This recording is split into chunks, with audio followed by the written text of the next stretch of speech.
Name's Kraken.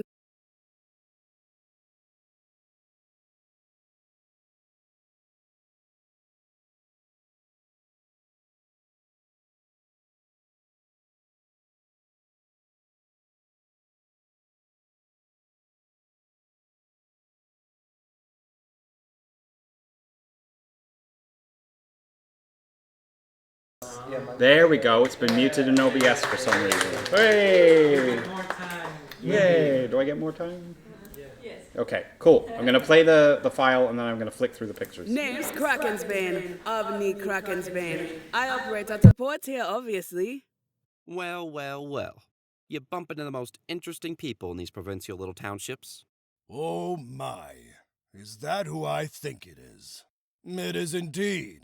Although I'd appreciate you at least to pin my title. I am a caravan guard. I protect the wagons. What a curious shop. Oh, yes, introductions. Sorry. Oh, thank the spell winds themselves. I think you're the last storefront open at this hour. Voila! Is that a new face I spy? Welcome, Habibi. I'm Fazel, and this is my establishment, the Pickled Pigeon Rat. Oi! You've cleaned yourself up since I last saw you back in, oh, dang. Oh, what was that last adventure? I understand that you are one of Windspell's fabled crafters who can take to jewelry or arms with equal aplomb. Oh, hey, you must be the shopkeep. Good to meet you. Sorry, I was distracted by all the everything. I hope this isn't an odd question, but have you assisted a woman named Marjolaine recently? Steady? Steady now. Do not knock anything over. Or knock into anything at all. This glass is thinner than it looks. Name's Puddleboon, Laszlo Puddleboon. Professional monster hunter and pest remover at your service. I hear you make axes. Yes, you. Aren't you the most precious thing? I haven't seen an owlcat in a very long time. How did you end up with this one? Hello. You don't just craft things, right? You can make adjustments to things? You're too quick to grovel, Naka. But yes, this is a lovely shop. And we're here to make a commission. We hail from a small but growing caravan that currently moves among Spellwind, Usiria, Shadowrim, and Nettleview. Ow! Mara! You almost knocked me over! Allow me to introduce myself. I am Nightwatcher Umbrasine. Name's Ormar Kracktooth. Not because my teeth are cracked, mind you. It's a family name. Blasted carriages. Hello, you're the owner, yes? I saw out front that you're a guildcrafter. I'm sorry if I'm out of line, but do you only craft things?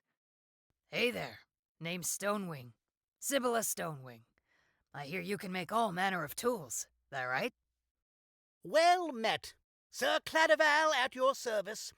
I come in search of a smithy, and have been directed to this humble shop. My name is Marjati. I understand that you make armor, correct? Including gauntlets? My name is Mailrath, and I am the chief storekeeper at the Academy. Hello there. Yes, my name is Sue II. Pleased to meet you. I'm making inquiries into crafting shops around Windspell. You can call me Tara. I'm the chief medic and veterinarian of the Carnival of Strays. You have a nice shop here. I don't find my way into Windspell much. It's always so, cramped. So dry. Salutations to you, shopkeep. I've heard good things about this establishment, and I was hoping you could be of assistance. Hello, is this the craft? Oh, yes, yes it is. Hello there. Oh, aren't you handsome? Hail! What a fine shop you have here. Well, some of the fields adjacent to the barrows. There's things out there that turn your whiskers white. Zachariah Silversmoke, pleased to make your acquaintance. Adventurer and monster hunter. Yes, yes. I do believe this establishment will do nicely. Worry not. I seek no harm. Questions? Microphone. Should be back on. Mauricio? How long did it take to sort through all the auditions and like finding every right person? A while. There was several hundred auditions for the feminine auditions, and we had a closed call for the masculine actors because we had a bunch of people in our shortlist, and then we had the diverse casting call between like October 1st and I think October 18th was our kind of deadline for all of those, and then it was still another couple of weeks after that by the time we kind of got through everything. 5 evenings. Yeah, I shortlisted, five evenings once the shortlist was found, because I shortlisted everything down to 7 or 8 actors for each kind of character, typically, on average. Mostly just doing a quick listening test to see if the audio was good enough first, and then throwing away all the stuff with bad audio, and then doing another pass of this is overacting, throw that away, and then like down to the shortlist. And then me and Lena then went over the 7 or 8 of each things and picked our top 3. Yeah, anybody else? Joshua? Are you done the recording? I mean, so how long did it take? And how many lines are there? How much minutes of voice acting do you have? Give me a second. I'll check my phone. I had some stats that someone asked me. I edited. Yeah, I have all of the lines for all of the spoken characters now. Even did my narration as well because I'm the narrator for the game. It took me 7 or 8 days of 8 or 9 hour days to dialogue edit. Quite a lot. Give me a second. I have it here somewhere. 4 hours, 47 minutes, and 27 seconds of dialogue so far. There's still a little bit more to add that I need to edit for like narrator or some other stuff. What was it? There was, I think, 3,103 files of spoken dialogue. So 3,103 lines of dialogue spoken. And that's not including the crafter's own dialogue, which is their silent protagonists. So there's a whole bunch of more writing in there as well. But you take all of those lines and multiply them by at least 4 or 5 times for the amount of takes that I asked from actors as well. So it took quite a while, but it was very good. It was a joy to listen to all of the stuff that came through. Sorry to add an extra question. Yeah. But do you have any sense of how many hours of recording it was? Like how many hours, input did you receive? Because obviously this may duplicate. I mean, from the cost, I guess. Yeah. The cost was like $7,000 something. $7,250. Yes, I think we're was. paying $250 per hour. Yeah. Then I can math it. Yeah, and they were meant to send raw sessions, like unedited, because I didn't expect them to edit. But I think a lot of voice actors still kind of edited out some of their flubs anyways. They just do it out of habit, you know.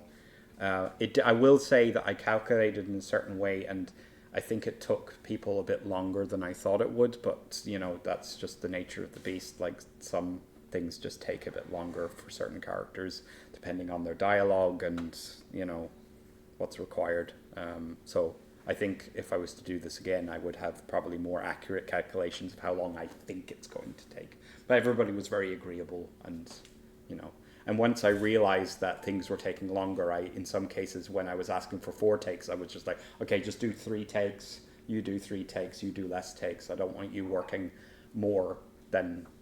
much more than the hour that you're kind of being asked to do, anyways. Because yeah. Nina? Yeah, Nina. How many characters did each voice actor act out in general? The most A good chunk of them did one character each, but then there was several voice actors that did 2 or 3 characters each. It depends on the size of the character. In some cases we had, because of our first, second, and third system of preference, we had like a couple of people that were like, oh, this person is first in this and first in the second one, but second in this third one. And the difference in quality between the first and second choice in that third character was so slim that we were like, we're going to go with the second place choice for this one to save a bit of budget, because, it's costly. It's very worth it, but voice acting can be costly if you're dealing with a lot of characters. But yeah, 33 characters, I think, or no, 37 characters were covered by 25 voice actors in the end. So yeah. Shu? How much back and forth is there typically between like when you, I guess like you give them like kind of here's the dialogue we want, and they send you the files. Like how often do you have to like ask them to like redo lines or like do things differently? Out of, I'd say, the 37 characters, I maybe had to ask for pickups, which is what's used for kind of like you need edits because of mispronunciations or misreads. From maybe 10 actors, but not that many, usually only a few lines, and there might be a day or so kind of delay between things because asynchronous communication, and people were usually pretty quick about getting lines back and stuff. I would just send from my spreadsheet, isolate the ones and make the comments about what was the issue. Mostly it's either maybe a slight misread. We were trying, and it maybe changed the meaning a tiny bit in some cases, but we're trying to also minimize the difference between the written dialogue and the spoken dialogue as much as possible. Yeah.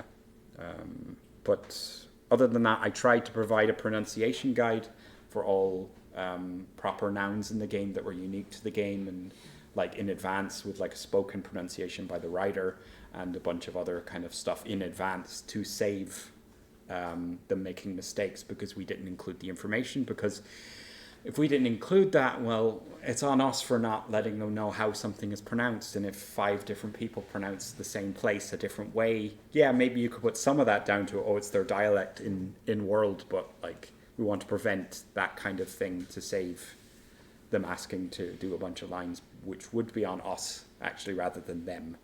So yeah. Sorry, that was that quickly as well. It was very little for us to like pickups because all of them we chose based on their auditions, and they already were really good at voice acting and doing the characters as well. So they nailed it, and so sometimes we just had to say like in your final take you can just make it a bit faster or something like that. Mm-hmm. But and another quick follow up to that, we asked everybody to record remotely themselves rather than doing a directed session. A directed session would have resulted in me flagging things before things got to pickups, but would have taken a lot more time, and I would have spent an awful lot more time. I would have spent hundreds of hours probably with different voice actors at different times of the day, because there were people in the US, people in Asia, people in Europe. I didn't have the time to do that. So that's the drawback of doing a remote session, is you might have to do back and forth a bit more through email, but it means I'm not spending hundreds of hours extra when I could be dialogue editing while waiting for other things or doing audio design. Okay, that's the end of my long rant. Any other questions? Or can we move on? I don't want to hog the entire thing. Okay, thank you.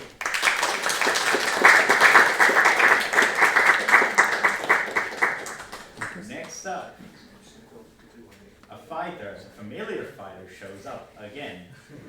It's Hjalte.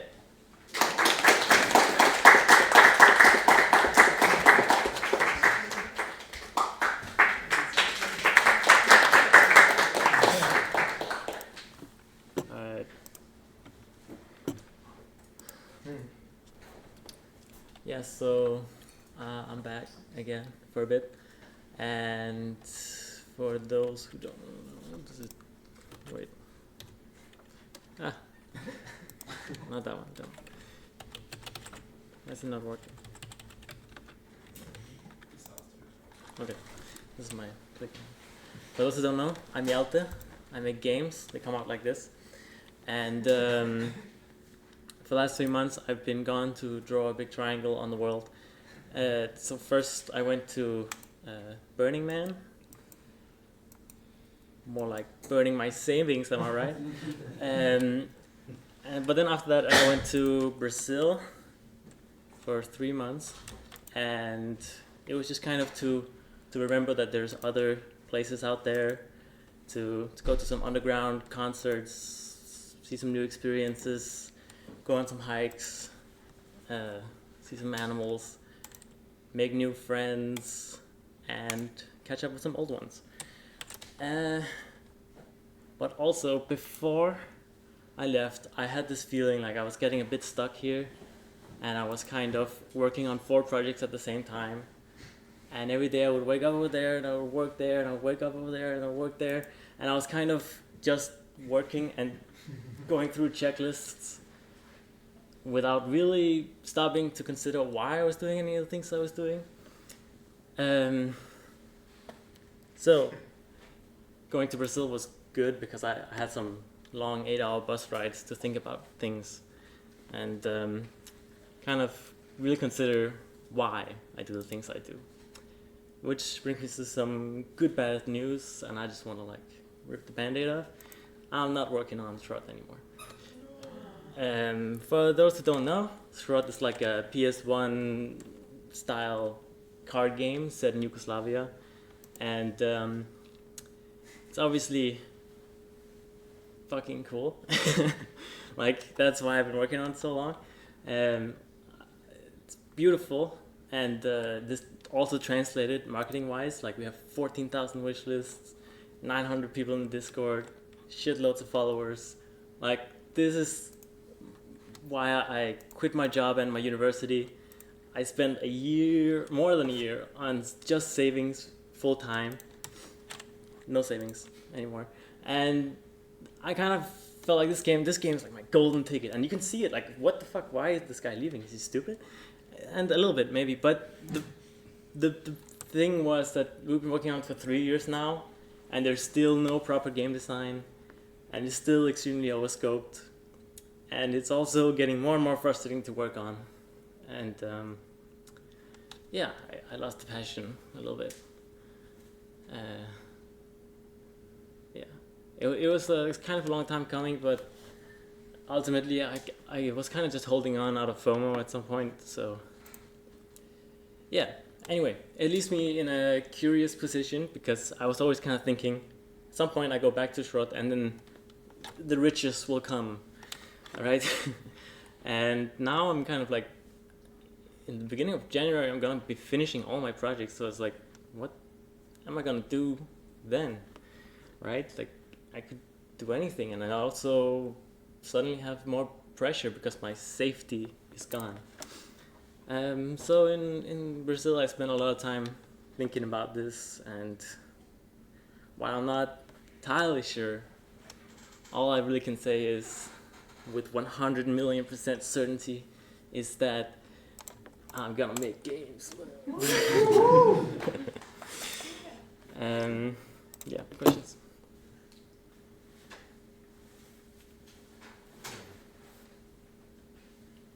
Any idea what kind of games you would like to make? Yeah, kind of. I'm thinking mainly I want to make some smaller games first. And the point would be I've been learning marketing in sort of randomly, and I want to kind of try to do things right because I've been doing a lot of things that without really thinking, and this time I want to like try to actually follow some of the advice, like 2 prototypes first of multiple games, then take one, maybe like look at numbers, like what might actually do well. Yeah, basically try to do it right. And short-term projects like 3 months. That way I can try again if I fuck up. I should have some leeway. So. Yeah. So is Shrot cancelled completely? No. Oh, I really should have put that in the presentation. But yeah, Gus is still gonna work on it. So it's not cancelled. And we're basically gonna work out, like I get some sort of revenue share and then he's gonna own it. Anything else? Do you have any ideas on like? So you talk about like wanting to do like small games first. Like, have you thought much about like what I guess your next project could be, or are you more focused on finishing the current projects first? Right now I am just finishing what I've got going on, but I do have one idea that I kept thinking about. That's a little bit undefined, but I'm gonna make prototypes. I'm gonna make like 3 prototypes, and I'm not just gonna go with the one that I've been thinking about a lot. All right, thank you.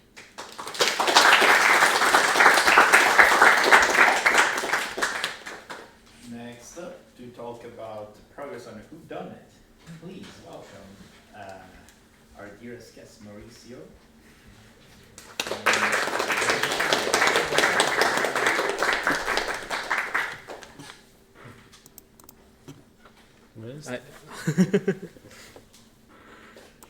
Okay. Yippee.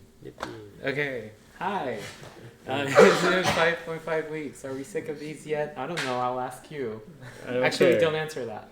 So we made our own issues channel, just like in the server. It's actually really cool. I love checking things off. This grew really fast, but I try not to think about it. We also, this is such a small thing, but I included it because it's so convenient. We call it a tool bag. It's just a Google Doc where every time he makes a tool or some sort of like one-line thing that does something, I put it in this so I know how to use it. It has like use cases for everything, and then I can just copy paste, and I don't have to wonder or look for wherever I used it the first time. It's just do this. It's like this. Our API, but simple and cool. I often put in slides that are like, I don't know how to represent what I'm doing because it's mostly writing and I don't want to show that until you play the game. Or there's like puzzles or like logic or whatever, and that's boring and I don't know how to show that visually anyway.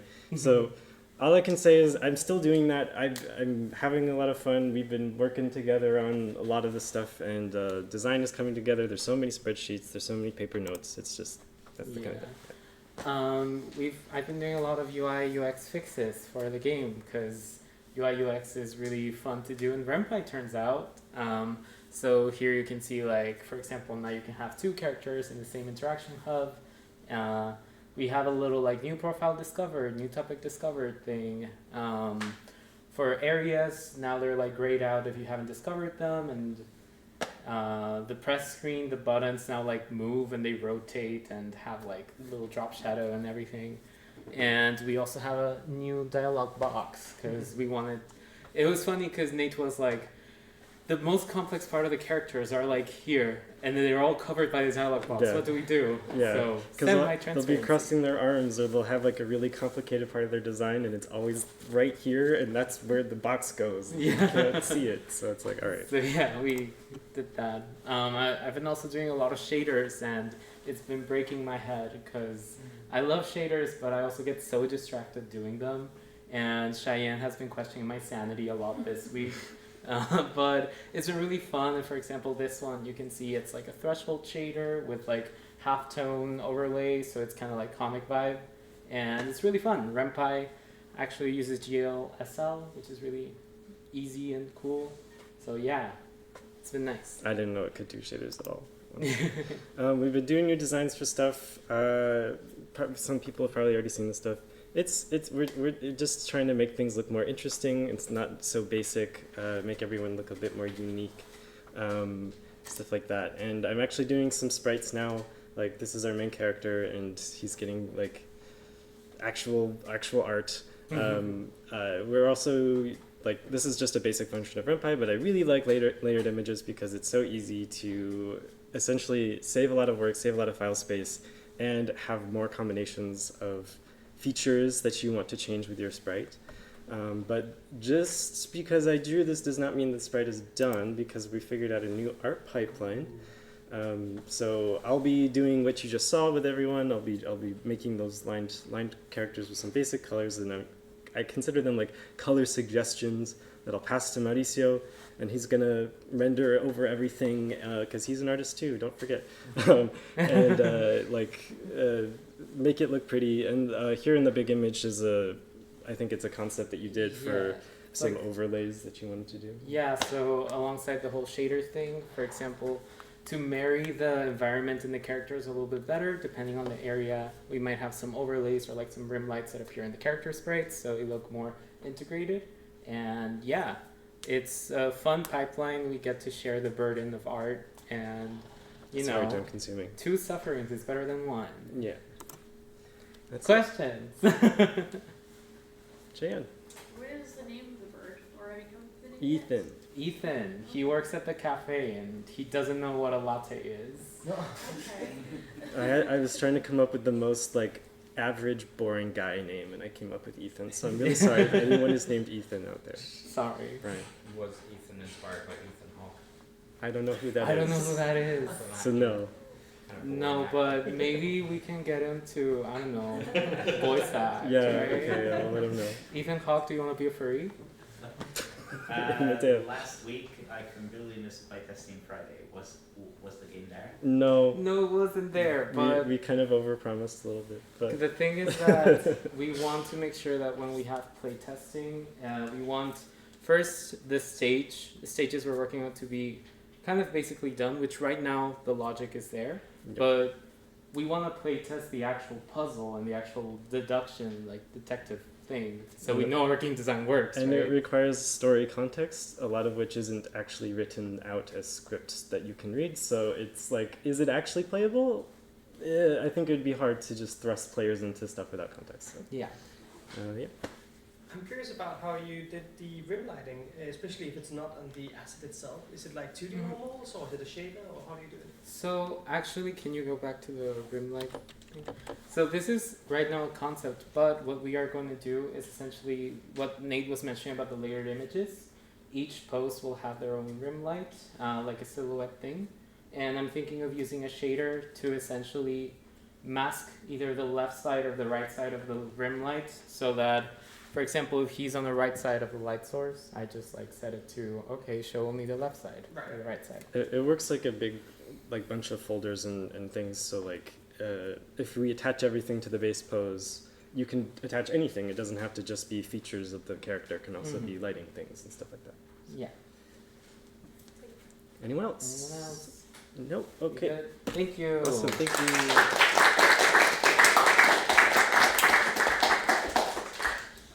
Next up, to talk about time glitch updates, Remy.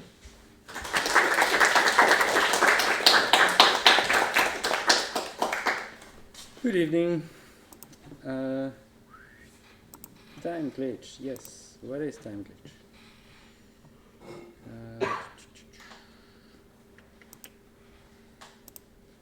Yeah, hi, I'm Remy. I'm working on time glitch. This is time glitch. This is a short narrative adventure, heavily inspired by Dungeons and Dragons. And the whole gameplay is you are the game master and you choose which character is gonna roll the dice. So the characters are like the rogue, cleric, the mage, and the warrior, and they're all fighting the final boss of the campaign. And yeah, it's all branching narrative. You can buy the game on Steam. It's on sale. Leave good positive reviews. Thanks. So yeah, it's all branching narrative. This is how it looks on Twine. This is what I used for to design the game, and it is a bit messy. And on Steam, we do have achievements on like how much you covered of these branches. It is hard to track. It makes people angry. It is very hard to get the 100% completion, because we don't give any information on what are those branches and how you find them. So we have like very few comments on Steam community thingy. One of these, one of the 3 we have is just, yeah, can you add a hint or like something to track the timelines? And a long rant on someone asking just that. So I went back to it, and this week I worked on that. And the previous way I did things was a bit confusing, even for myself. I counted 92 unique branches, and then I realized that a lot of them overlap. One of them was almost impossible to find. So I just clean that up and make it very much better with a nice and round 69 branches.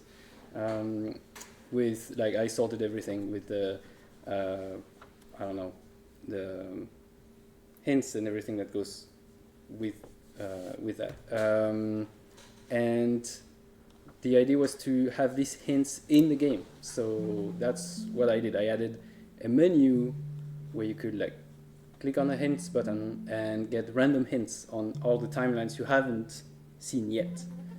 And if you click on the lich, you get more hints. And just loop through all the like hints for the timelines you haven't reached yet. So yeah, that's the updates I worked on. The next steps, so yeah, all this, Chris is gonna write all the hints. Here's Chris. Write the final version for these hints. For now, I just have placeholders that I wrote myself, and maybe some like bullshit comments from the lich in your menu. Then we localize all of those, put all of that in the game. Then I want to do controller support as well for that update, and yeah, then we push the update. And the idea is to have it as a 1-year anniversary update for Time Glitch, which was, we released it on January 8th this year. So we have like 1 more month roughly to work on that. That's the idea. Yeah. Any questions? Right. When you finish that update for Time Glitch, are you going to start working on a new game? I mean, I'm still working on Frog-like as well. We're still updating Frog-like as well. And I don't know, I heard that Hjalte was looking for a new collaborator to make games, so I don't know. I need to work on more games than Hjalte. I'll wait. Yeah, that doesn't work. Anyway, yeah. No more questions? All right. Thank you very much.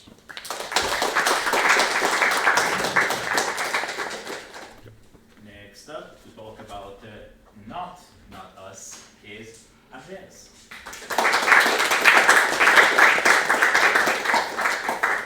Oh.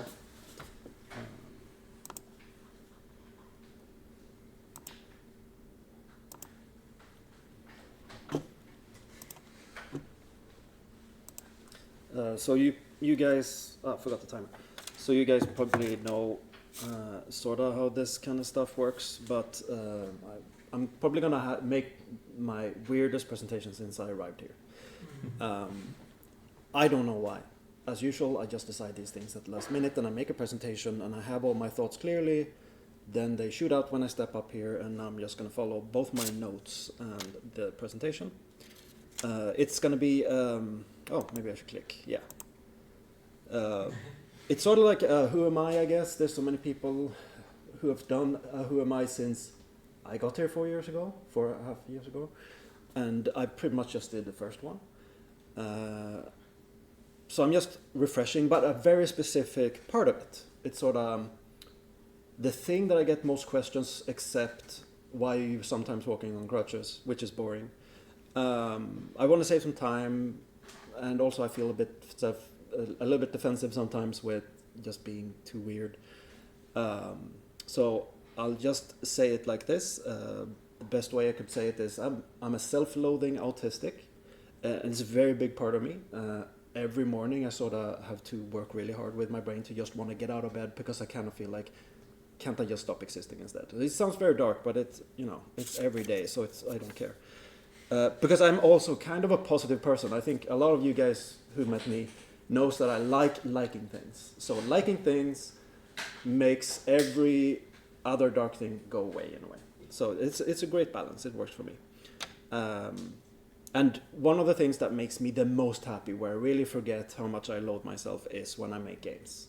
Because then it's your baby, so it's more like, here world, here's not me, here's my baby instead, and you can interact with that instead of me. We all do it. So, here's the problem though, and this is sort of the part that I don't want to explain over and over. I feel like this is the best tool I can have when I make games. It's this fancy, classy person of a brain, and everything works, and you tell this brain stuff, and it's sort of, yes, of course, ha ha ha. And imagine it holding a cocktail. I guess I couldn't get that in here. And it's so great, and I'm so jealous of anyone who just can ask their brain to do stuff and it does it. And instead, I want to show you sort of what I have to deal with every day. This is what it feels like when I'm trying to think. And it's not chaos, even though it might look a bit chaotic. It's just you sort of have to be very good at understanding how this type of brain works in order to get something out of it. Anyway, I'm really taking too long. So, since a couple of years before I arrived at Spelkollektivet, I wanted to figure stuff out. So you want to make games, here's everything you need in life. You have your resources, you have your time, and you have your friends, social stuff. Great. So can we please make a game now that you have all this time and resources? And my brain sort of looked at me and did this.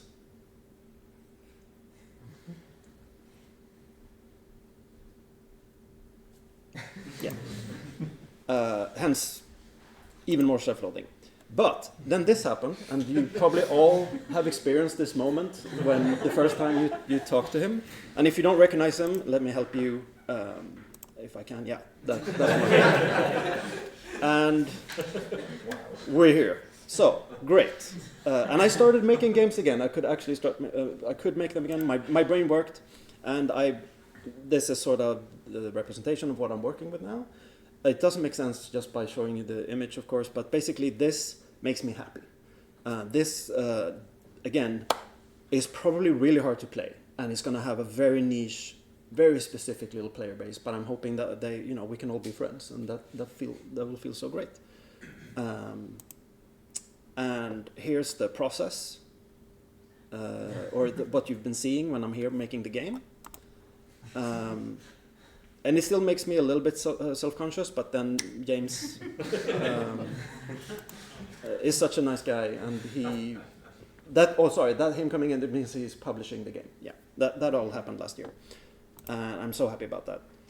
Anyway, so that was my brain, and I realized that every time I say anything about the game, I don't talk about the other people. I always say it's my game, but it's of course not my game. I started it out of grief, funnily enough. Great source material for making a game and having fun.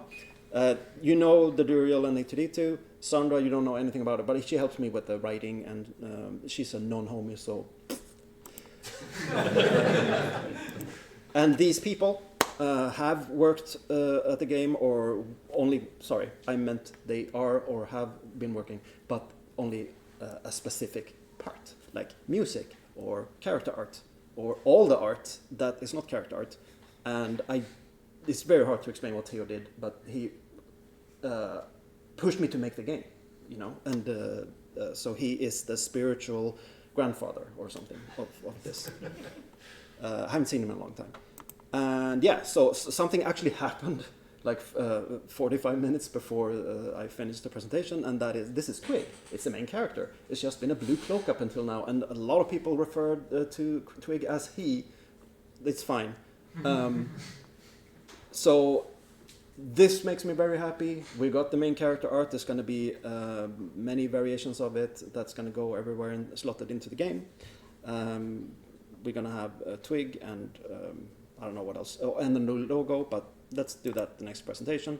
Here's Miriam, who made that Twig character and who will be making art for the coming presentations, I hope. And yeah. Questions? I mean, I know you have questions, but do you want to post them? Thank you so much.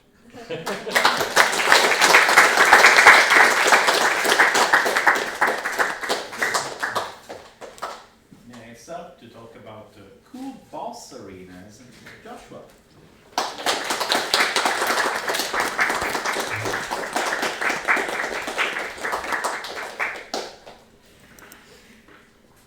Let us see.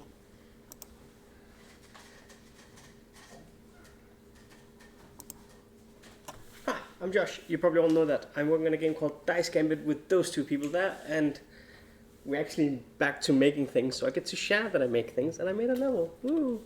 Wishlisted. Get a roof. I made a level, and this were the goals and requirements of that level I was trying to build, which I'm going to walk you through how I kind of went through that process. So let's look at the goals. It's the boss fight of the second act of the game. It needs to be very unique and thematic.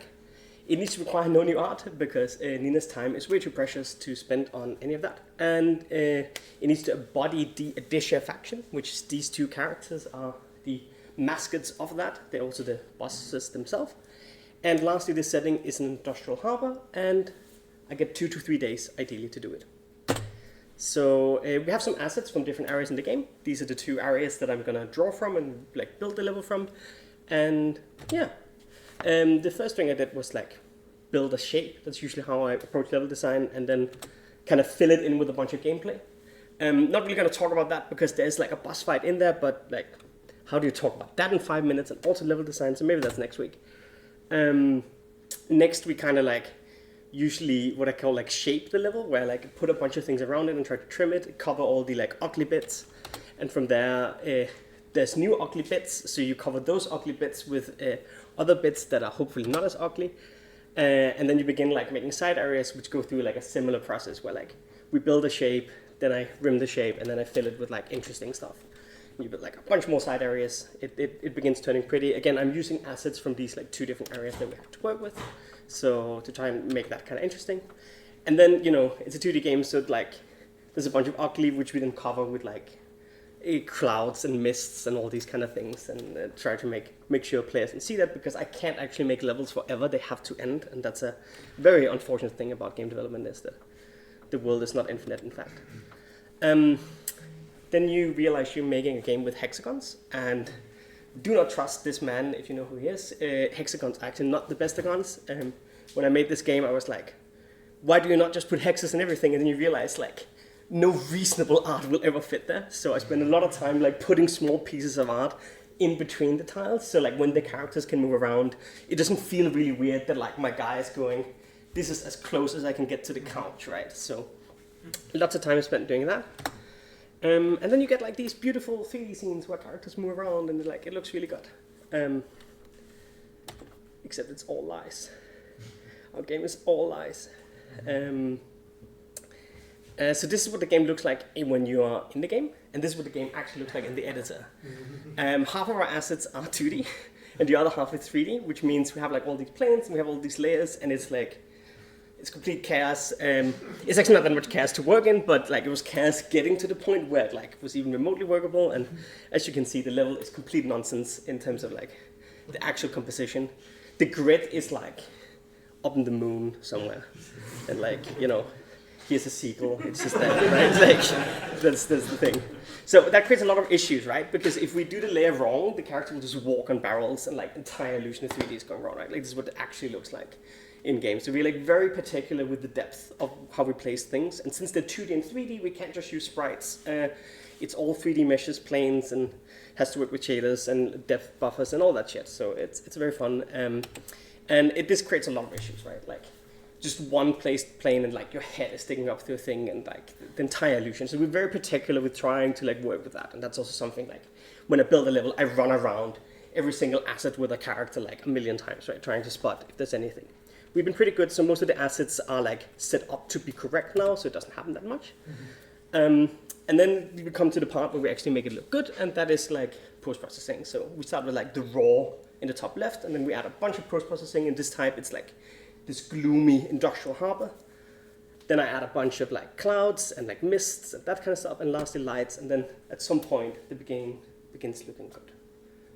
Yeah, and that's how we make levels. So this is a brief recap of like how this evolves over like a 3-day period. So you start with a white box, create like an art frame, then fill it with a bunch of gameplay, and then adding all the surrounding details which doesn't matter for gameplay at all, and then you make it pretty afterwards and you cook it. And yeah, that's, I don't know if that was 5 minutes. Maybe I was rushing a bit, but that was exactly 5 minutes. Whoa! Any questions? Yes. How does a level editor work? I can't imagine you like manually placing all of these assets like in these like weird distances and stuff. No, so no. How do you make records? So every single prefab, like every single thing, I spend a bunch of time making into prefabs, and that takes it way longer than it should, because every single sprite has to be turned into material that then goes on a plane and then gets resized so it actually fits to the size that they drew it in. And then they have like anchor points so they fit to the grid. So like everything is placed like relation to the game grid, which is completely flat. We do not deal with the elevation in the game because like, that would be too difficult. And then we have what I call the sea eater. That's my script, which defines a layer of like a background, floor, foreground, heavy foreground, and grid. And depending on which layer you put it on, it literally takes the z-axis of the object and yeets it 1,000 units behind, or 100 units. So it happens in snap. So when I'm working in the editor, like the buildings you see here, they just clip into the levels as if you kind of would expect the plane and all these kind of things. So that's the way I kind of work with it, and then there's a lot of fiddling back and forth. And what is usually the most difficult is like this here, because this is like concave shapes, and that's really hard with layers. So like everything from the ground and below is the furthest behind. Like this is further behind than this. But these small things here have to be in 3D, right? Because the character has to be behind it and stuff like that. And that means all the lights here, they're actually like floating in space in front of it, and like we have to be very, very peculiar. And sometimes if you have keen eyes and there's like an explosion in the game where like the VFX goes all the right, you will see like the fire particle go behind a lamp or something, and then you'll cringe a little bit, and then I pretend that doesn't exist. So that's kind of how it works. We have like a workflow for it. I can show it if anybody's interested. Any other questions? Yes? Do you make concepts for your post-processing in terms of like palettes or even like 2D art, or how do you plan that out ahead of time? So a lot of that is on Nina. How do I show this? Can I show this in a good way? Do I have like Milanote? Like I think I have. Like give me 2 seconds. So one of the things we do is that each of the areas in the game has a very particular faction that it's attached to, and these factions are like through lines for the entirety of the game, right? So the characters, the factions, the abilities, like everything, there's like a cross section that is like this faction, and there's another faction over here, and these gets very extensive like designs and mood boards. So if you go and like search, let's see if I can find it. Like for instance the Might family. This is only Nina, but she does these like big mood boards where we do a lot of explorations of like what the colors are and what their shapes are and what kind of identity that faction has, and then that gets embodied into everything they are, right? So like their abilities, they're that colors, they have those shapes, and the level is like these are the factory level, right? It's like big industrial and these kind of things. And I think that's like the best way we kind of like approach it is we spend a lot of time on like very few like directional styles, and then we cross-section that through like everything in the game. So like kind of improvise based on the mood board with like shaders or post-processing. It's something like that. Like yeah. Do you have anything on that? Like just the post-processing. I just like I use slots for most of it honestly, and just put it into Photoshop and tweak it until it looked good, until I got the vibe I wanted. Nick was also made something I'm very happy about, which is like a special kind of like lights that functions as basically like the overlay layer in Photoshop, which is not something you can just do in Unity, but that also helps a lot to like make everything more consistent and like fit together, because that can be quite hard with 2D. I think when you have like a lot of different pieces. So I think what did the most is just lots and then these like overlay lights. Because they give a very nice effect to make it work together. One of my favorite blending modes. Very nice to work with. Very nice to create. Like all our effects, like essentially that. Like even the small glimmers. It's very hard to see, but there's like some water reflection stuff. Like they're just planes with like additive overlay or whatever it's called. But I'm not allowed to actually touch any of that. Like all the post-processing is like Nina, and I'm very like, please Nina, fix my post-processing volume, and then she fixes my post-processing volume, and I go, is this pretty? And then like she goes, no, the colors are way too bright, and then she fixes it for me. So I just place things, and very the hands monkey when it comes to the levels, right? Nice. Any other questions? Thank you.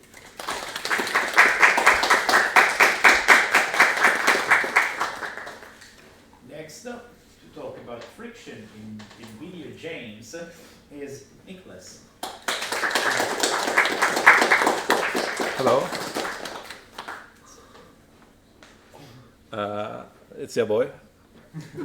Maybe the worst homie to exist, because I hide in my corner. I never show myself, and now that I show myself, I will talk about something incredibly boring, and I'll also tell you guys that you should do something, or how to do something, and that's me. Hello, I'm here to talk about friction in video games. Yes. So, friction, specifically development friction, is something that me and Josh have noticed over the past year, where, I mean, everybody has this like, oh, this is so annoying, we should make a tool for this, or like we complain about how long it takes to do something. And we kind of put all that together into a single term, which we call development friction. May or may not already exist, but we invented it. So, this is my definition of friction at this moment, which is anything that breaks or slows the flow of the development process. Stuff like pauses, surprises, extra work, parsing time, lag, and more. For instance, bad. This Unreal and Unity both have this issue. Sucks. Or like pop-ups. That's an example of a surprise. Or it's extra work, where it takes 7 clicks to do one thing. Very unfortunate, makes us sad. Or parsing time, where like it's hard to like even start working on any of these things, right? Like Casper changed the code to be hieroglyphs. It's not fun. Or lag. When you try to work in this environment, it's not very fun. It slows you down. It makes you sad.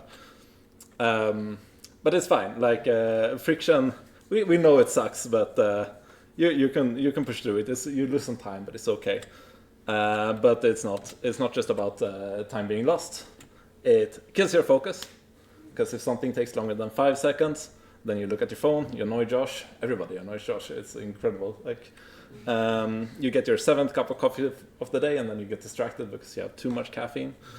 And yeah, suddenly those 5 seconds become 5 minutes. Over weeks, they become 5 days. It's exhausting. If you work, like imagine working in this, like the right side here, like how long can you actually work in that scene before giving up or like taking a break? How many times can you change your whatever you're thinking of before you need a break?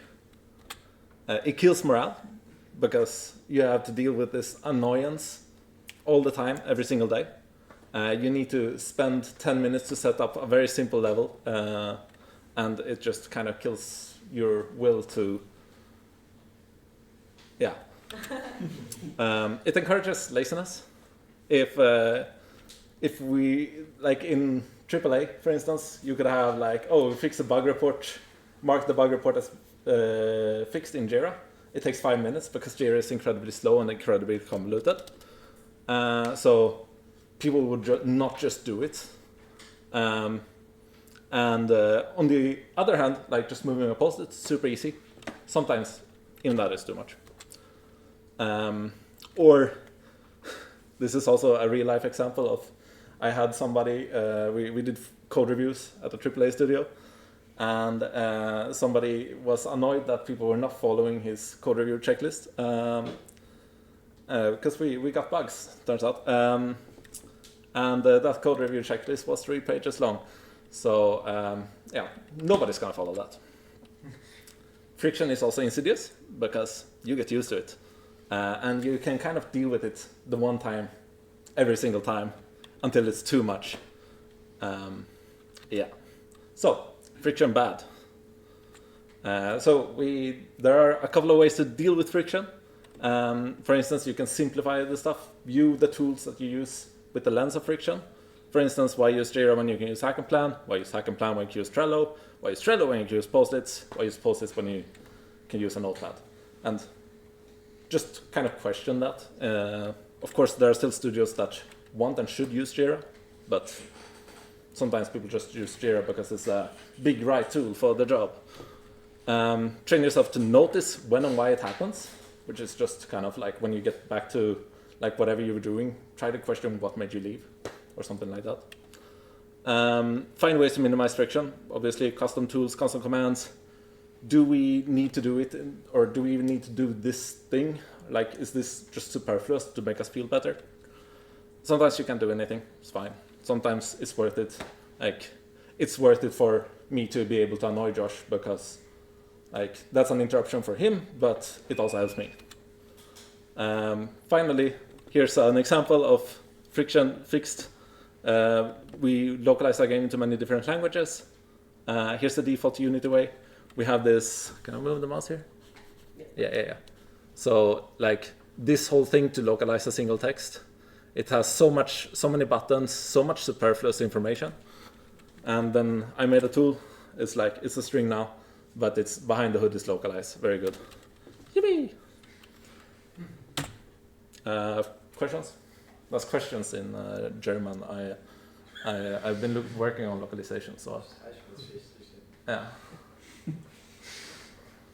Very good. We did it. This is a agile workflow. You have questions, Nick? Oh, questions. We have questions. Holy shit, Josh. Did you actually go and change the font of every word of friction in the... Yeah, it's Comic Sans. Except for this one, it's Impact. Yes? What would you say your favorite anti-friction tool that you've developed working on Dice Gamba, or in general? So I'm probably going to have another presentation of a bunch of these. The biggest one is probably a console with console commands, and especially making it very easy to add console commands.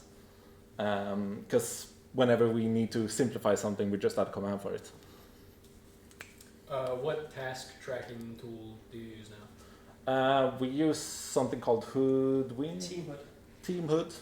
So we're trying Team Hood. We used to do just the minute reports that I showed, and like we keep trying to just find the thing that takes the least amount of effort to do, because our experience is as soon as it takes more than like a minuscule second to do it, people just stop doing it, and then it's useless. So like we're trying very hard to just find like how do we make it the easiest thing in the world to share the checklist. Like somebody else showed the list of all the issues, right? And that's perfect, right? Because you just get the dopamine of cleaning the checklist.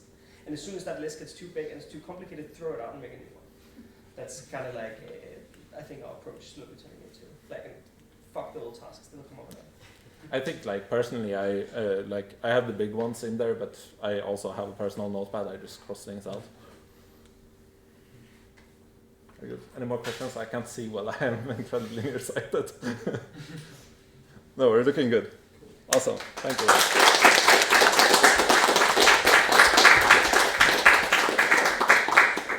Up to talk about some of our creative hobbies before the incoming storm is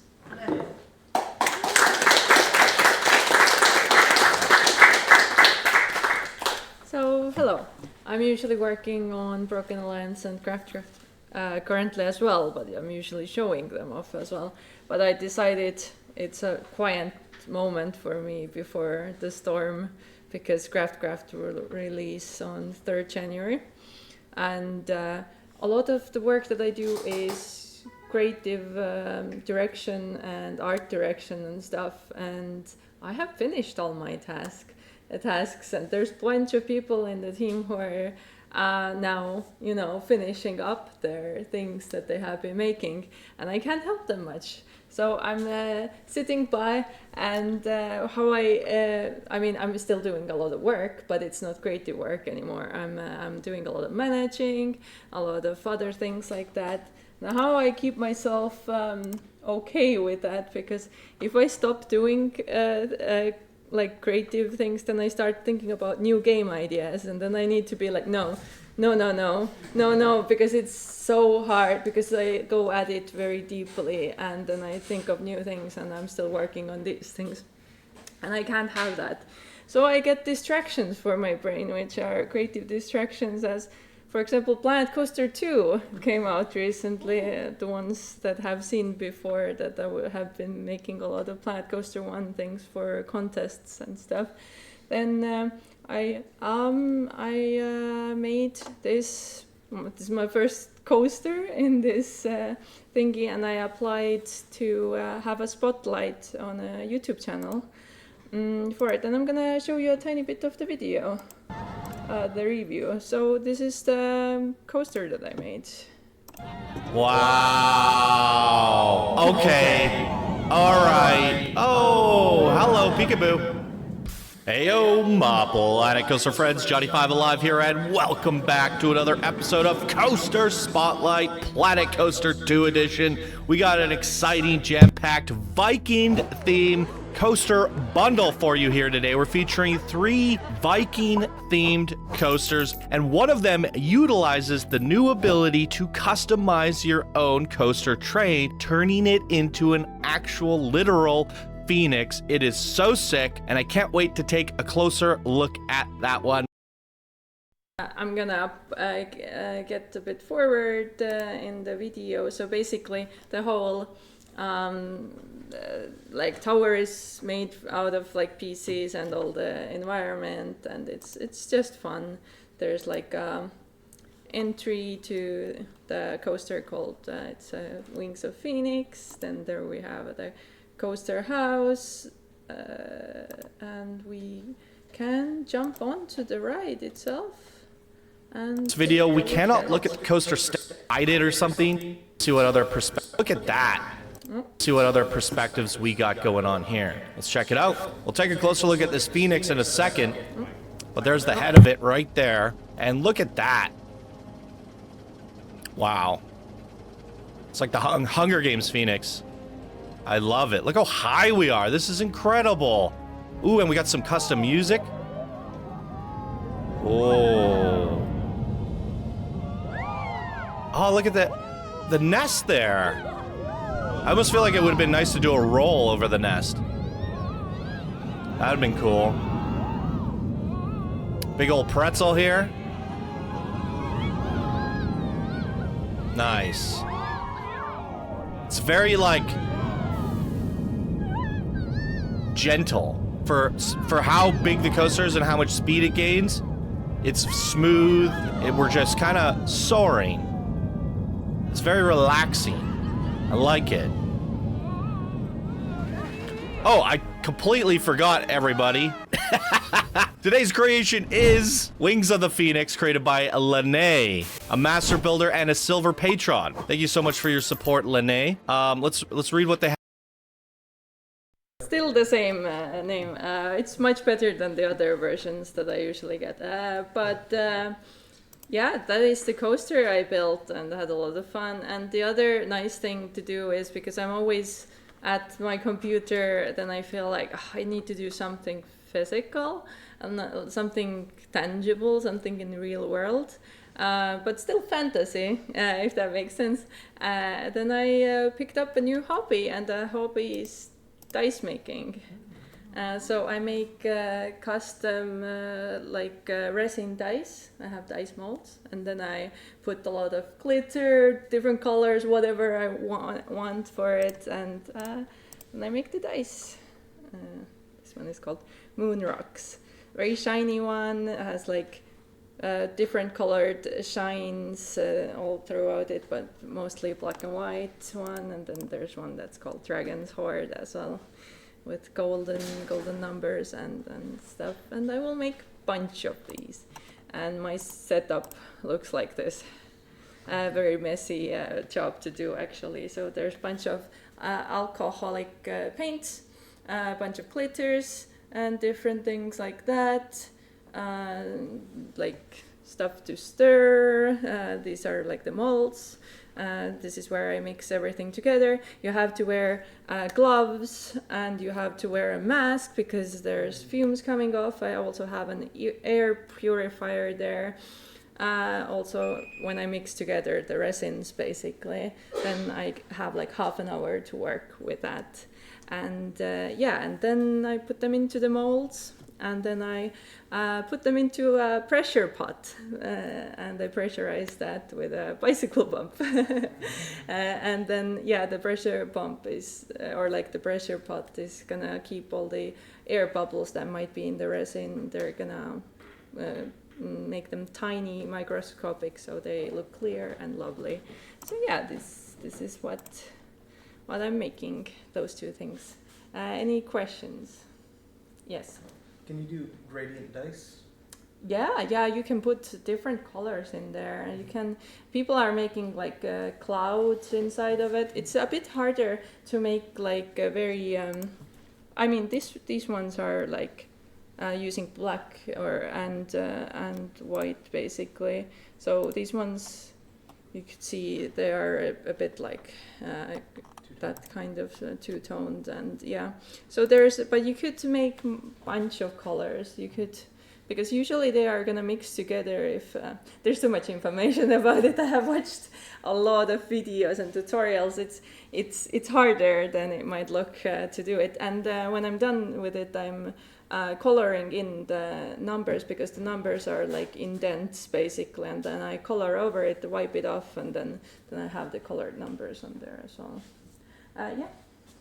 White dice, is there something in particular that drawn you to making like DIY dice? I like fantasy, I like D&D and all that, and I kind of like how professional looking you can make them, because a lot of handmade things can be just like, you see that it's handmade. It's like, oh, it's cute, but it's like, it's a scarf and it has it's, I don't know, something like that looks like it's, but these, they could look like, if I get a bit better at it, they could look like they're coming from a factory. I just like shiny, small things. I don't know, just looking at them, like, why not? I think it's cool. And they have usage as well. So I could also make like resin jewelry and stuff, which I might do because I have all the equipment for it. But I feel like these actually are something you can use. And I might also, if I make a bit more of them, I might put up someday a gallery for people to see them, and if you also want to buy some of them, I will not pay I will not put them on for like a high price, but it's more like this is just to cover some of my expenses for my hobby or something, if somebody wants to, or if you have an idea for character or something that you would like to, I might do it if I like the idea. Yes. I'm curious about your first try. Like, how messed up was your first try? It wasn't too bad. I don't have the pictures right now. From afar they look nice, but because I didn't have the pressure pot yet, they had like small holes like cheese or something. So it's not nice. I don't like it, and they're a bit like foggy because of all the bubbles that are in there. So I did it quite well, I think, but the amount of time I put researching into like how is it done well is like, it got really messy though. I got like resin everywhere, and then I realized, oh no, I need to have a bunch of like paper and stuff to clean things up at hand, because otherwise I will get resin everywhere, and that's not good, because resin is very tough material. If it like crystallizes, if it sticks to something and crystallizes there, then good luck getting it off, because it's like harder than glass or something. It's quite like, it feels like glass, but it's harder than that. Yeah. Yes. How do you put the numbers on the dice? Basically these molds have indents on all the sides in the, like how the numbers are basically in the shape of it. And then you I use miniature paint. For example, for this I used golden miniature paint.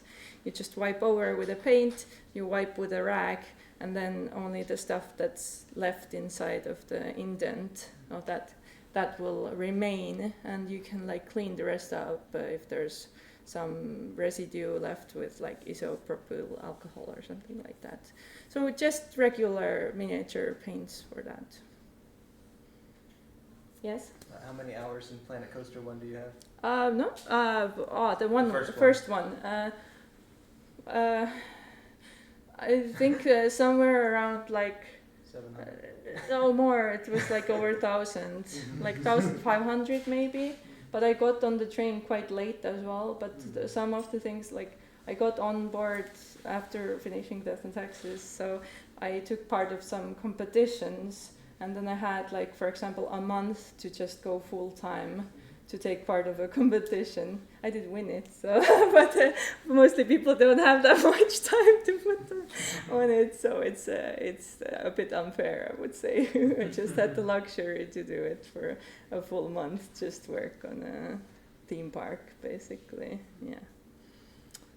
But yeah, on the second one, I haven't done much yet. Only a few items and the coasters. Okay, thank you.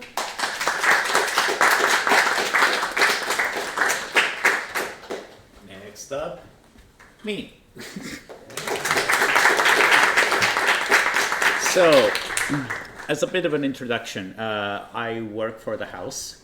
I work on the marketing team for the publishing side of Spelkollektivet, and I wanted to showcase the finished trailer for one of the games that's coming up very, very soon, and that is Summer Scout. So, about that, here it is, without any further ado.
So, whilst making that trailer, I had a series of concerns and limitations that I wanted to impose myself. First and foremost, the trailer had to be under a minute long to kind of keep it tight, concise, to the point. And it also had to showcase every single significant element of the game. And you can see that from the, first and foremost, I wanted to hook the player with a very strong start, with a very strong shot, and that is to show off the atmosphere and moodiness of the game, kind of like showing this submarine show off in a completely dark, and as you can see, like, the level kind of gets shorter and narrower as you go to kind of like increase the feeling of claustrophobia that you get from having such a low visibility in such tight environment. And then I had the idea of using that shot as a mean to show the main mechanic of the game and the main goal of the game, which is to ping these towers, and then once you do, you complete the level. So I wanted to use that as kind of like transition for the next shot, which is what you see here. I also wanted to show good level variety, showing off also each one of the three submarines that you can use. The one that's most common is like the big one that just like pings, and you can see some of the shots here. Then I wanted to showcase the one that instead of like pinging, it has a cone of light that you can use to activate to activate the beacons. I also wanted to showcase the collectible aspect of the game and kind of use that as a transition point, as you can see here with the fading over here. I was quite proud of it. And I also wanted to kind of showcase, go back to that moody and dark atmosphere, which I thought worked really, really well. With these kind of like zoomed in with dark corner transitions, kind of seem like that, you know, lightish is dimming out, and that's what these transition are with the dark wipes over here. So then over here I had the idea of I wanted a cool and atmospheric shot as a callback to the very first shot to showcase the title and the release date, which is coming very, very soon. You should wishlist it. Any questions? All right, thank you. Oh yeah, so that was the final online presentation for today. If you want to see that one, well, if you're watching from home, you should come back here, you know. But sucks to be you, you can see it. You're not part of the Cool Kids Club. But yeah, thank you so much for watching over, and we'll see you next week for next SGDC. Thank you all.